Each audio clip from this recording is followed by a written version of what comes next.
All right, welcome back to video 2. In the previous video, we went to the App Store and downloaded ProjectSight's new mobile app, and we signed in using our existing credentials that we were using on the Legacy Blue app. Now in this video, we're going to talk about our projects and downloading projects, customizing those downloads, and managing the settings and storage of each project on your mobile device.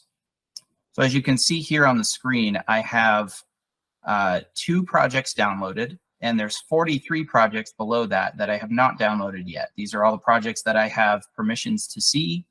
In your case, it may be less than this or maybe more than this, depending on the number of projects that your organization has, but they will all live here on the screen. You can see that there's some projects downloaded, and some of those projects, like the first one, has items that are assigned to me.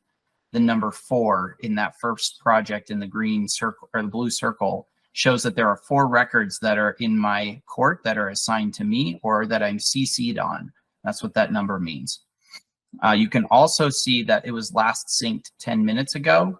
The project below that was last synced 4 days ago. We'll go more into what the sync means and how it's improved from the legacy app here in a bit. Well, let's start with one of these projects down below that I have not downloaded yet. So let's go to this test project here, and instead of hitting the download button, I could do that and it will download the project, but maybe I want to customize that. So I can go into the customize button to the left of that and open up my customized download page. Everything is turned off by default, but I can choose to download attachments, link drawings, link specifications for each record type that's in the mobile app. The reason we leave this off is because your download is faster when you download the project. It doesn't mean that you can't use those things, and I'll show you how to do that when we get into the project. You can actually still download anything that you need on demand once you're in that record or in that module later. But this helps speed up the initial download so that you're not sitting there for very long waiting for this project to download. And this is my recommendation. So I can go down through this and sort through all of the different modules, including drawings. Maybe you want the current drawings, maybe you want revisions, maybe you don't. Again, you can leave those unchecked and download them at a later time. But this gives me a chance to see what I'm doing before I download the project. Once I've made my selections, you can see what it looks like if I toggle some of these on, and what it looks like when I toggle them off. And I can hit the download project button at the bottom of the screen when I'm ready to download, or I can go back one and hit the download button for that project. So under Ben Test, I'm going to download, and it's going to immediately start downloading records. When you leave those toggles turned off, this is where your time save is. So it'll take less time to download the project, and you'll get into the project faster, and you can get those other records as needed. We've done substantial improvements to the download and sync functionality over the last 6 to 8 months to make this as fast as it possibly can be. But we do recommend being on a good Wi-Fi source, as your internet speed or your data plan can significantly increase the time spent if it's not a fast connection.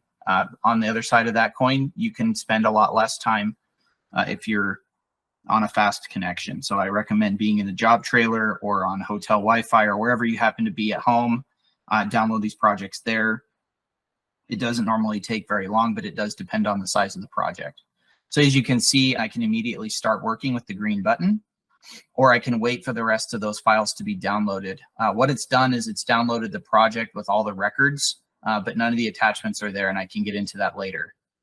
Now you can see that it's downloaded, and I now have an open button, so I can go into that project.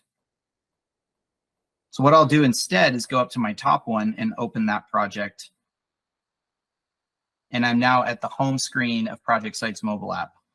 From here, what I can do, if I change my mind, now that everything's downloaded, if I want to go back and turn the toggles on to download those things, I can do that by hitting the hamburger menu on the top left corner and going into the bottom and hitting the settings button. This brings up my project settings, and I can see how much space I'm using for that project. I can tap on usage and sync, and I can see how much space I'm using for every record type in the project.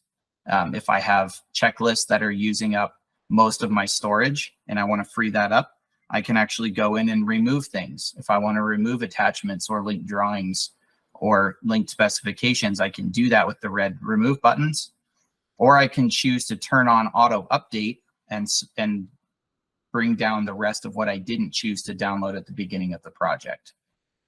So multiple ways of managing your data, managing your project. And then in the project settings, I also have the remove project button, so I can remove that off my mobile device. If I'm no longer on that project, if it's completed, if we've topped off or done a handover, I can remove this and save data on my device.